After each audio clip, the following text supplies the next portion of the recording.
Okay, well, welcome. My name is Kim Johnson, and I live in Williamson, Georgia. And today is September the 13th, 2020. I'm interviewing Dr. Stefani Boutelier from Grand Rapids, Michigan for the oral history project titled COVID-19 Teacher Poets Writing to Bridge the Distance, which will be archived by Oklahoma State University Oral History Research Program. Stefani, would you introduce yourself and tell me about how you became an educator and where and what you're doing now?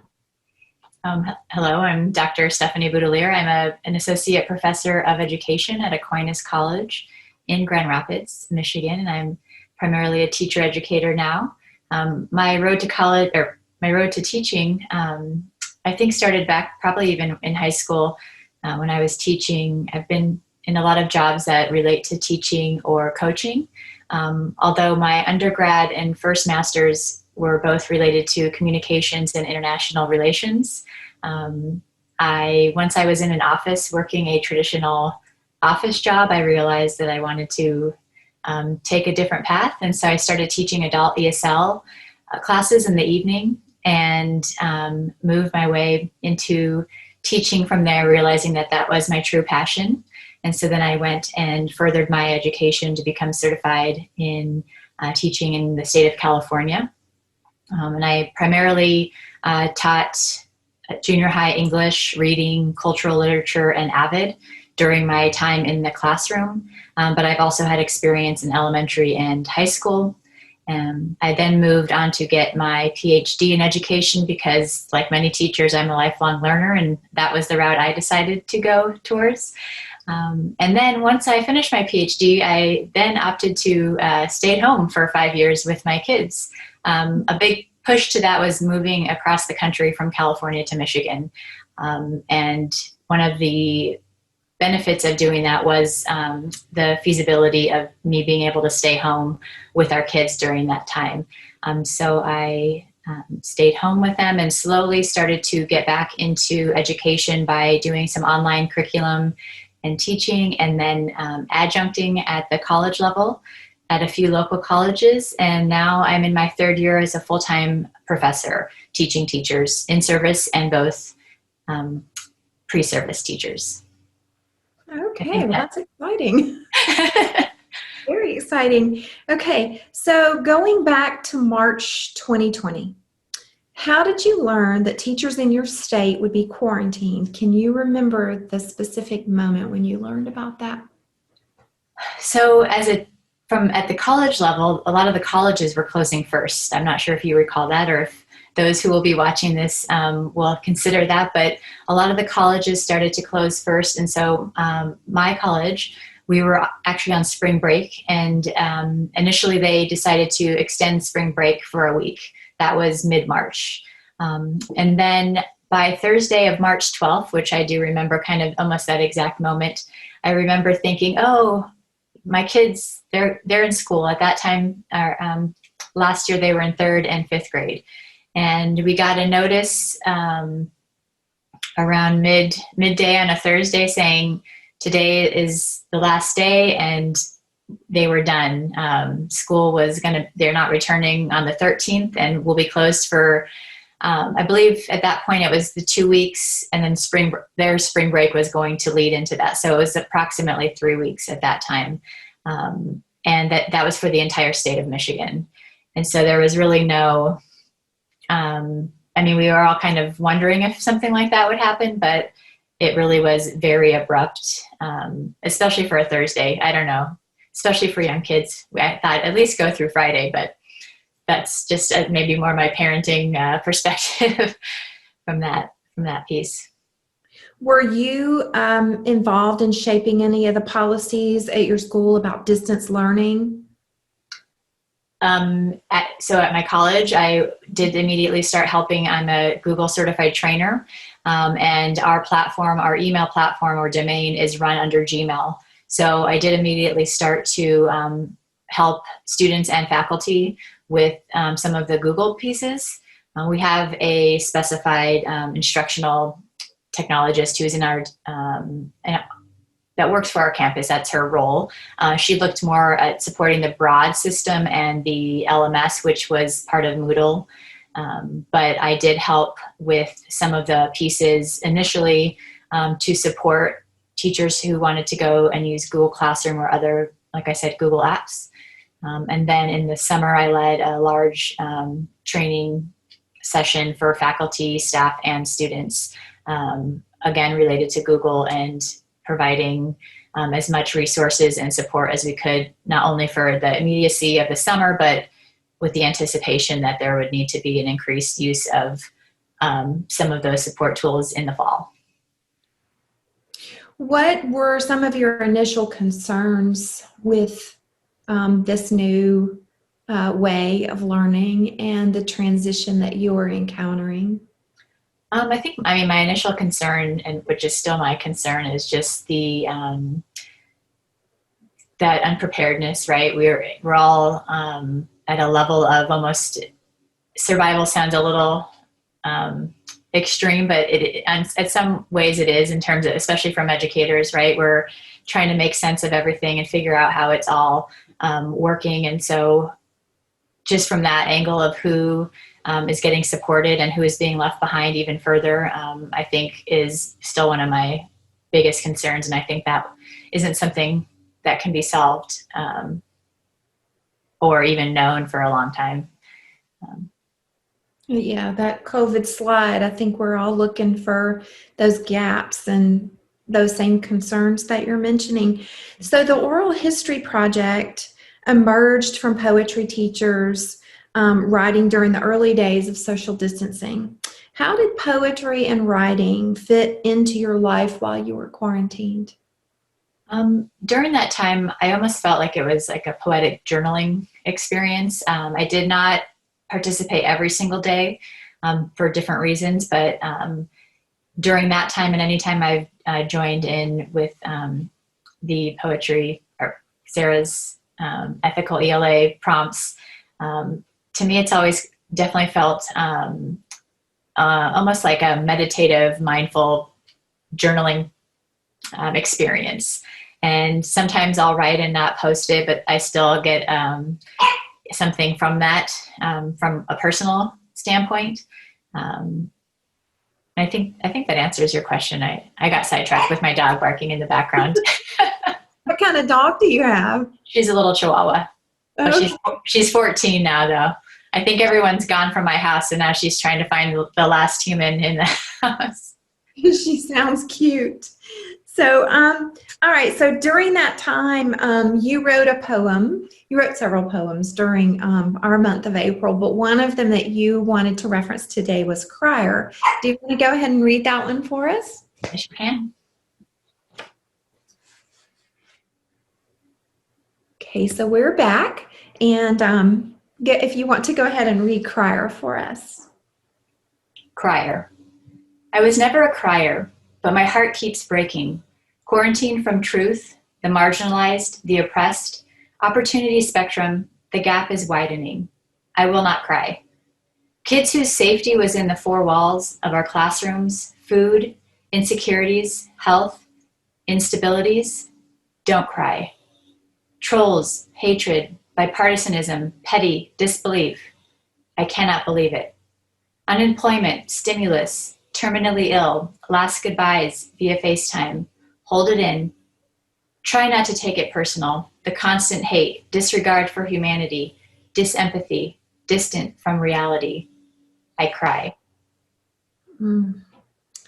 That's powerful. You go from will not cry to crying, and I think so many of us were sharing those moments. You really captivate that in terms of our realization of what we were seeing.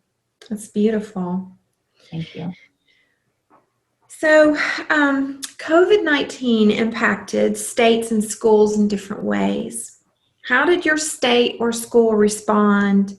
How did you experience the quarantine and distance teaching during the time of the quarantine?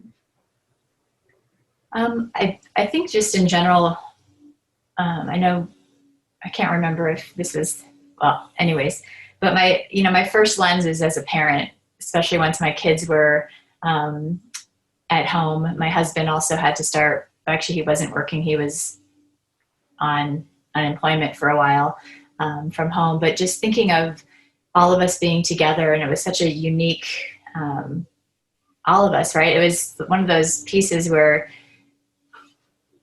any type of emergency or event happens that you're not expecting, trying to process that.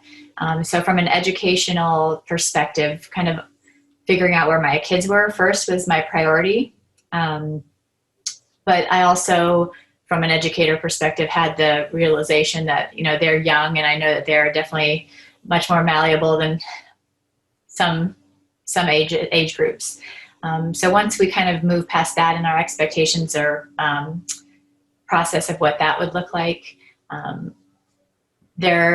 my students that I worked with during the spring were primarily graduate students, which means that they were in-service teachers. So I found myself almost trying to support them more in their role as an educator and how they were managing than necessarily what we were working on in the content of the course that I was teaching with them. So I guess really looking and focusing on that socio-emotional piece versus the content, which oftentimes at the college level isn't quite as important, or at least discussed as much as it is at the K-12.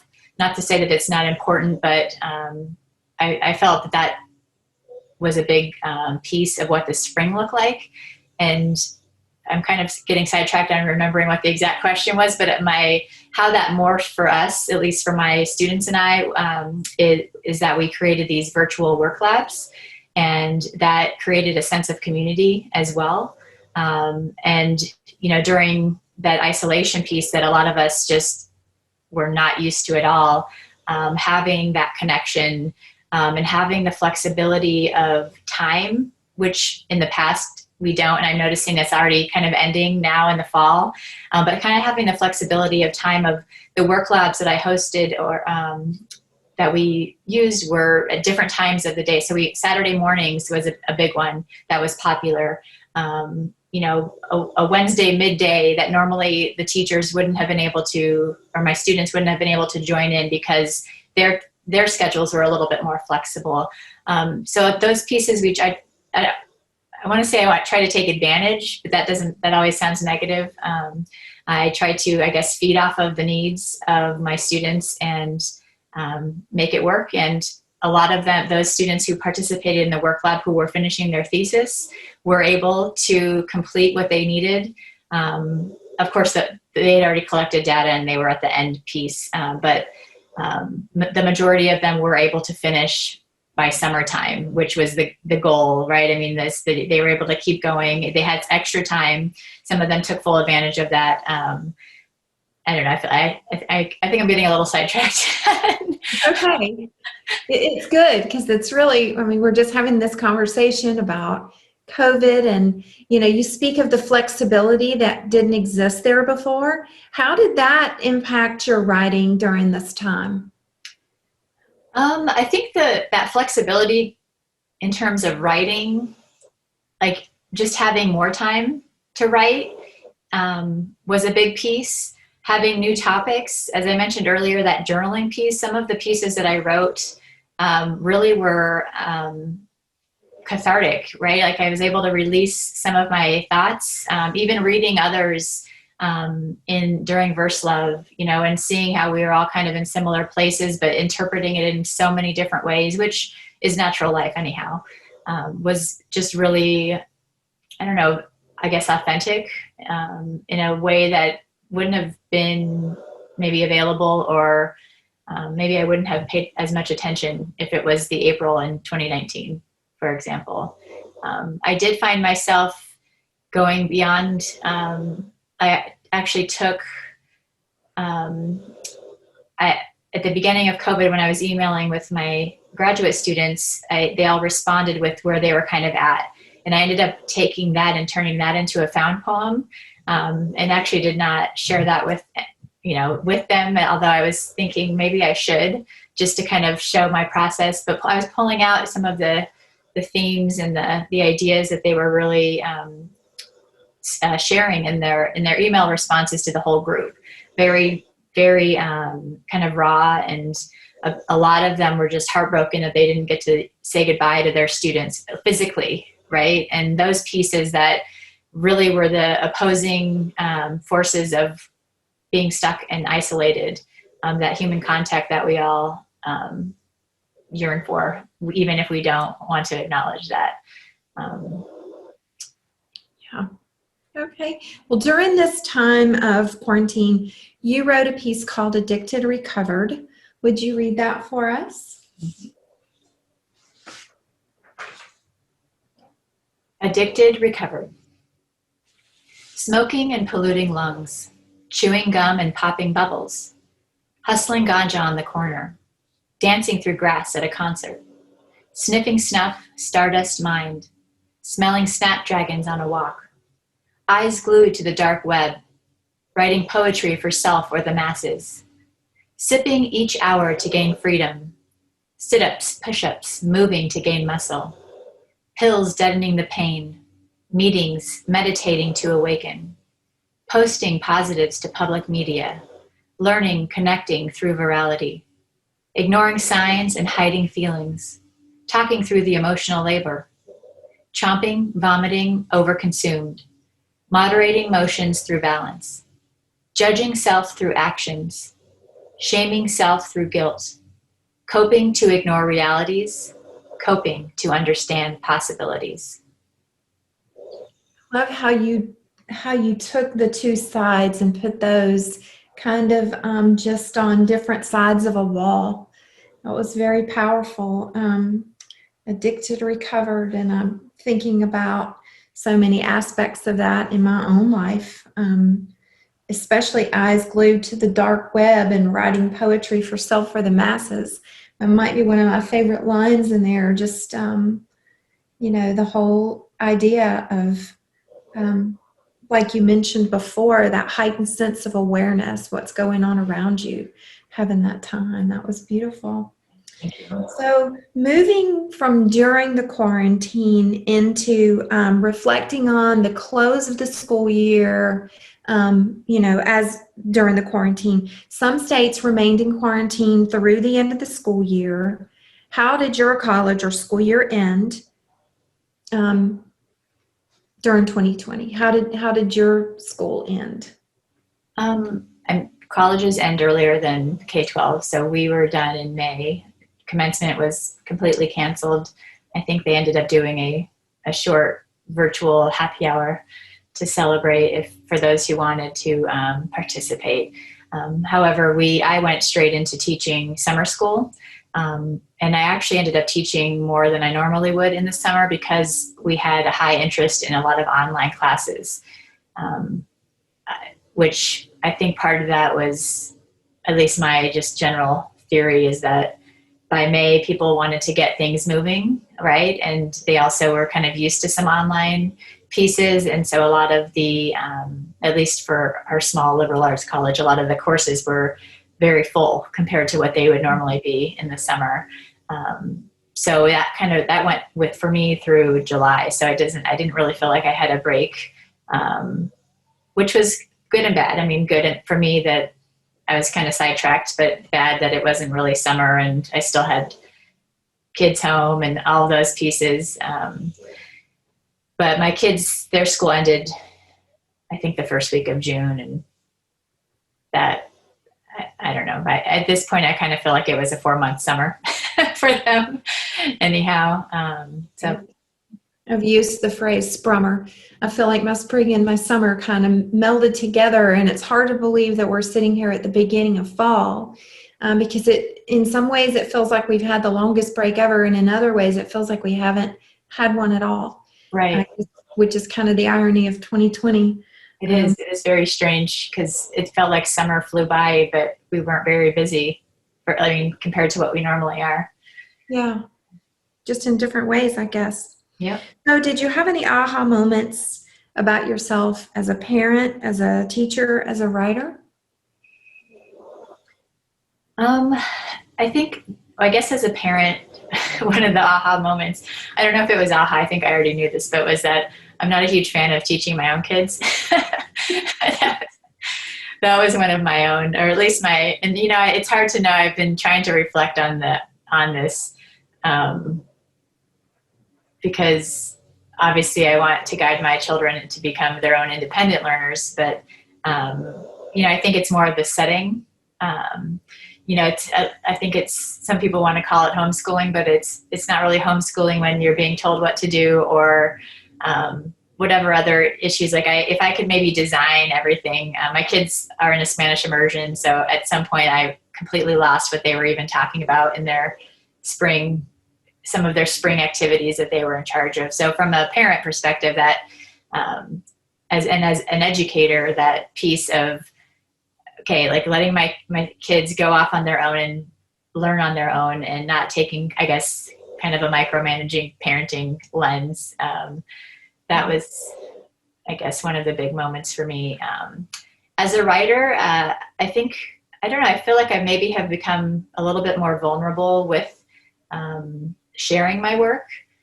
I did find myself submitting to a few journals, like some of the writing over that we did in April.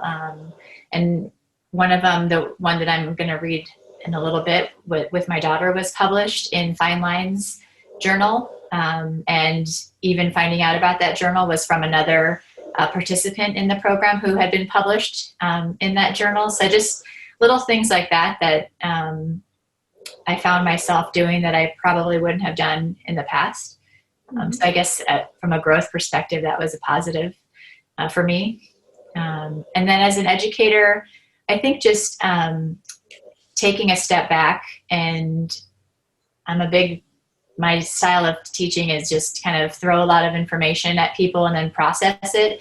But especially during the spring, really, I found myself needing to break that down for all of us, right? To not be overconsumed with information, because we all couldn't handle it. We all needed just to kind of almost, I think, segment different pieces, which always is, a general best practice, right? To chunk things. But I think what I realized is I was taking the teachers who I worked with, like assuming that their learning was similar to that they're adults and they could maybe take it all in a little bit faster than what probably was I can't quite wrap my words around what I'm trying to get at, but just slowing down, I think, is kind of an overview of what might slow down on my pacing, I think, from some of my graduate classes. That's been a silver lining, I think, for so many of us, is just the being able to get away from some of the deadlines and not feel that pressure, having a little more family time, even though we may have felt like climbing the walls at times. It was still a blessing. So during that time, you wrote this poem entitled Mirror, Mirror, and you wrote it with your daughter. Is that right? Mm-hmm. Okay, and this was the one that was published. Correct. So do you want to go ahead and read that for us? Yep, and I'm just going to explain it a little bit before I read it. So okay.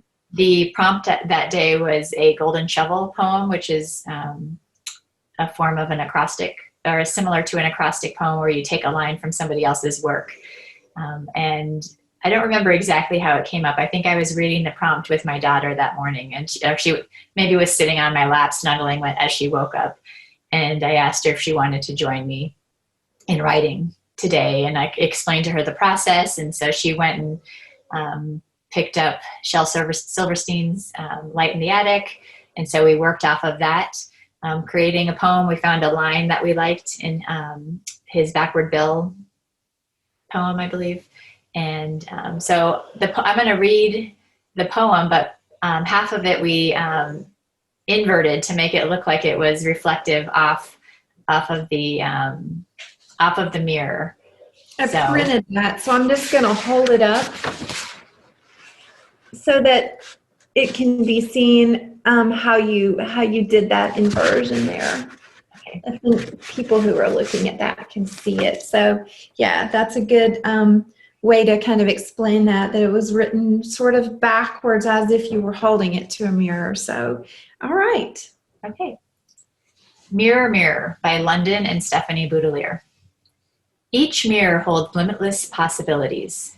Time is measured with every look. I can write flip notes of secrecy. See what I mean? The reflection doesn't show how I feel. The upside is that I can make myself laugh.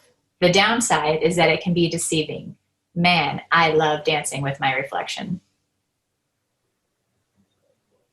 That's really neat. And that initial line that you picked for the golden shovel that appears at the beginning, each time I see the upside down man, that one you put in all caps at the beginning. So that golden line was written this way, and then you extended, but then you also inverted, which is just extremely cool and creative. I love that.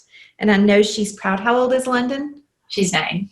9. So she's got that creative spirit that you've got as well.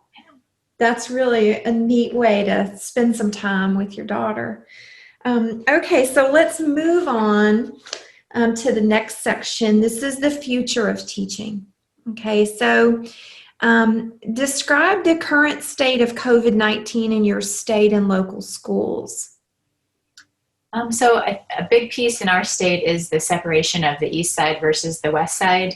The east side of Michigan is where Detroit is, and the systems there and the COVID cases are a lot different than the west side of Michigan.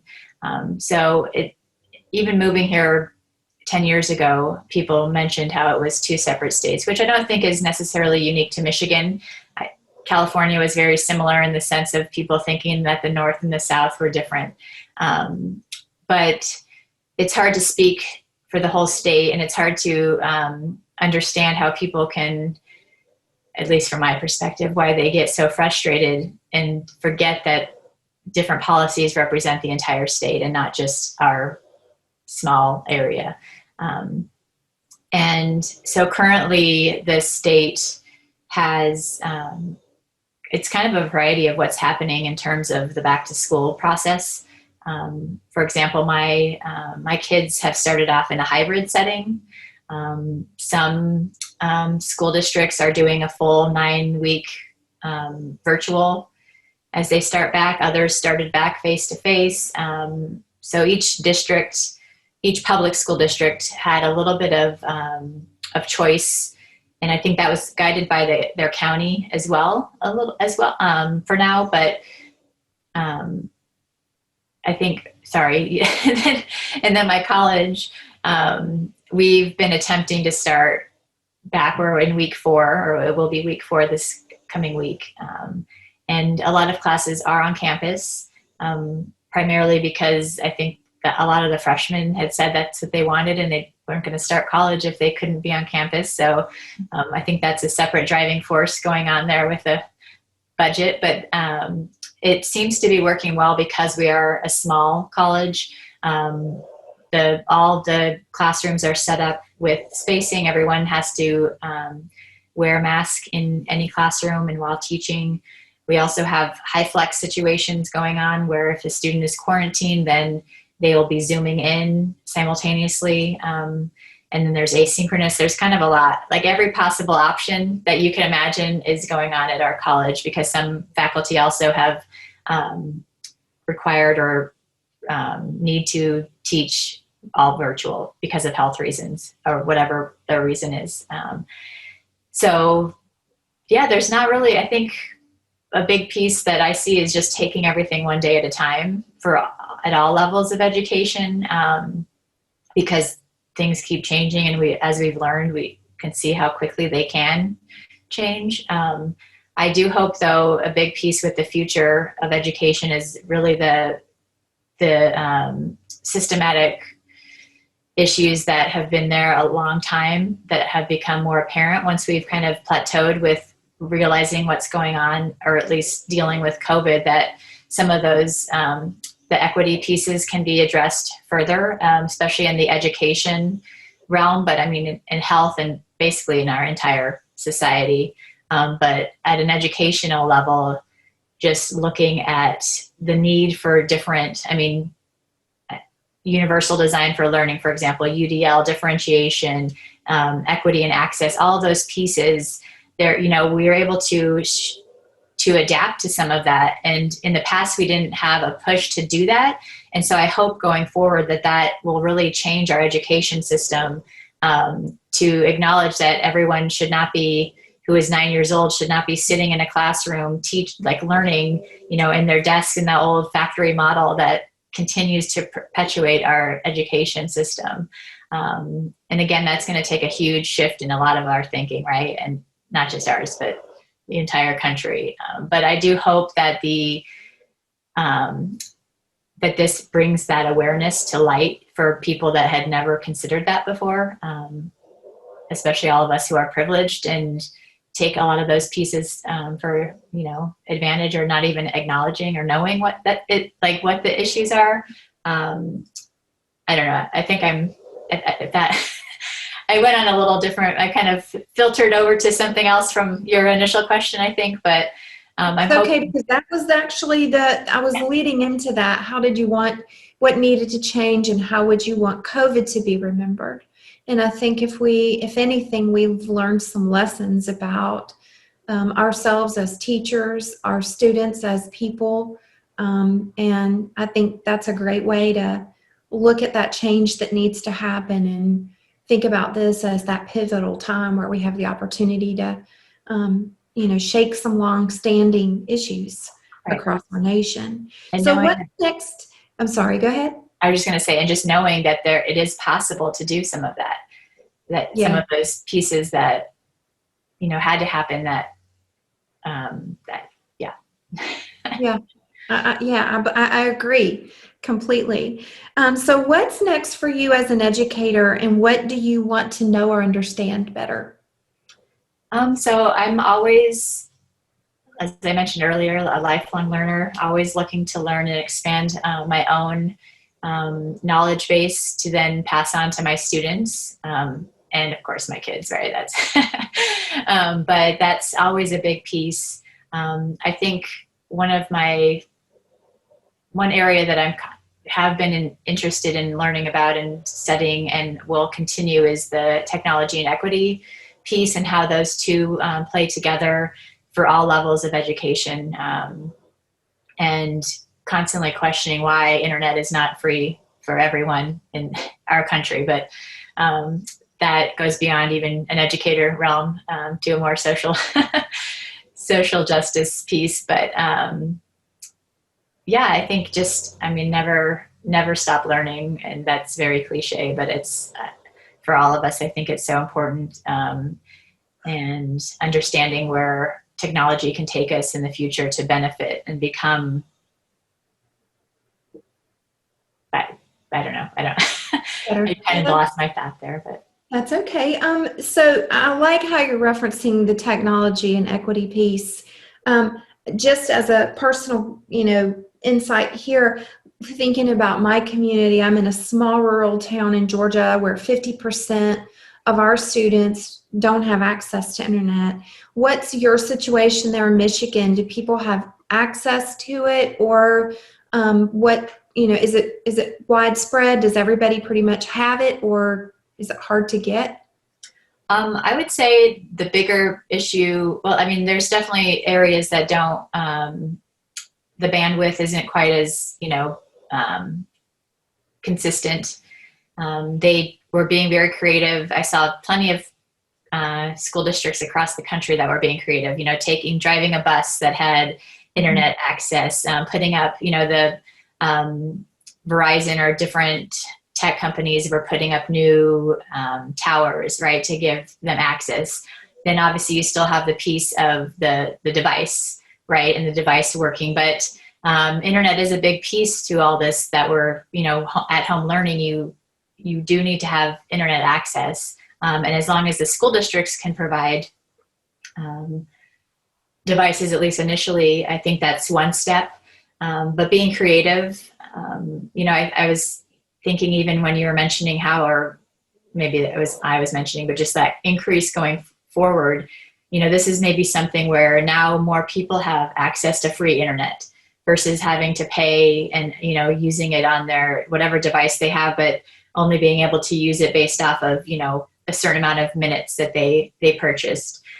So things like that are, I think, a starting point to grow. I know a lot of our rural areas are also similar to what you were saying, limited in terms of their internet capabilities and availability. But to me, that almost seems like it should be almost a human right, similar to heat and water, because so many things are based off of that now for livelihood, and especially during COVID, where there's, I don't need to go into all the details, but yeah, I think every place is going to have their issues with that, but there's definitely potential to grow, and hopefully it has been, is my summary of that. Absolutely, I agree 100%. Okay, so during this time you wrote, during April, you wrote a poem entitled Rhythm on the Road that kind of fits into the future of teaching. So do you want to read that one for us now? Sure.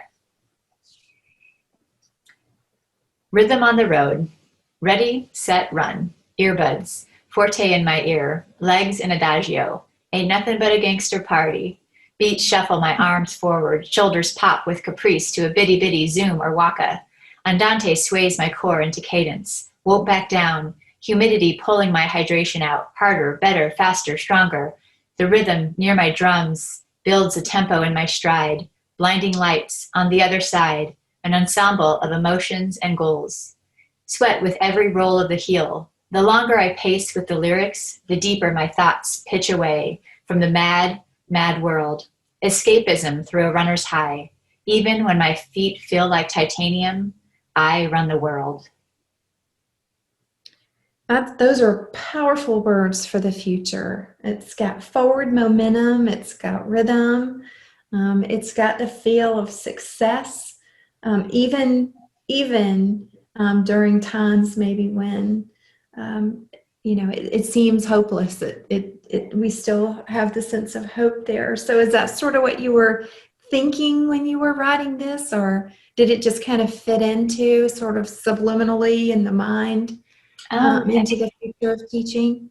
Yeah, I don't know. I think that the part of, like, towards the end, the line that says escapism through a runner's high, just kind of gets me thinking of that. We're so consumed with teaching, learning, being online. And so for all of us, we need to find something that gets us beyond that will help.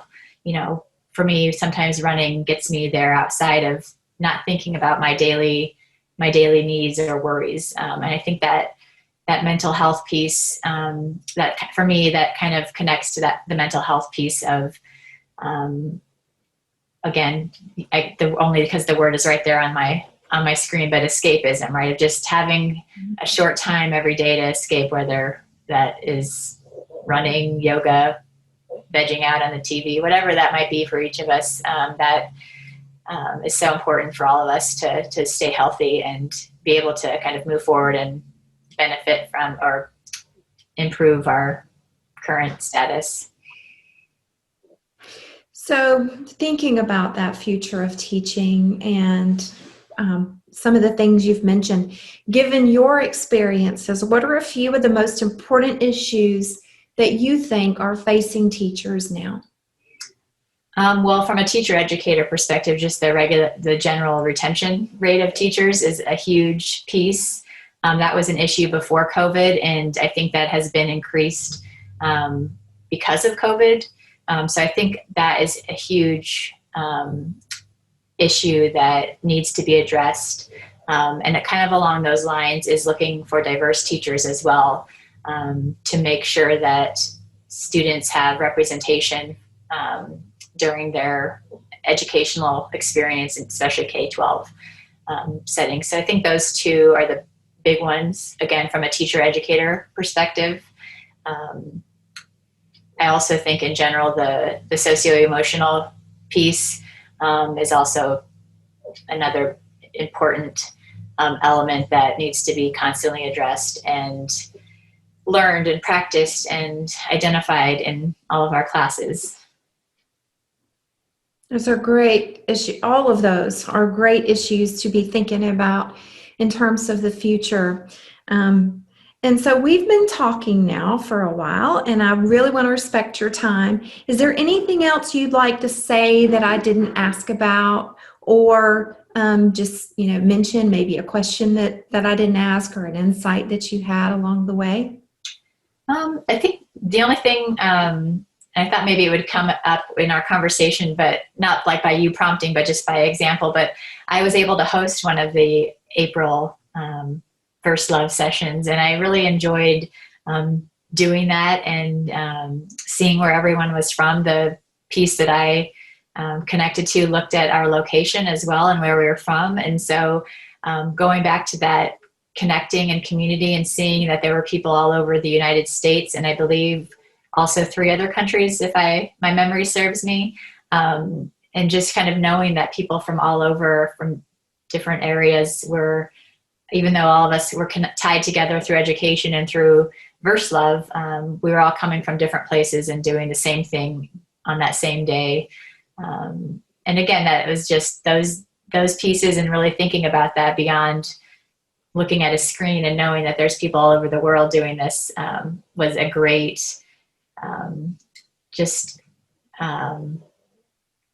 heartwarming is like cool. I like it. There's a lot of different feelings I had, and even thinking about it now, just such a great experience, especially during the COVID isolation, COVID spring. I couldn't agree more with that. I think the whole idea of taking that daily topic, and we're all, we're spread out across the world, but to be able to really wrap our brains around that same topic each day, knowing that we're in the same place. Maybe we're not geographically, but definitely mentally and emotionally. I think it gave us a good connecting point. And I'm like you. I felt kindred spirits in that group of ethical ELA writers. So, anything else that you want to share?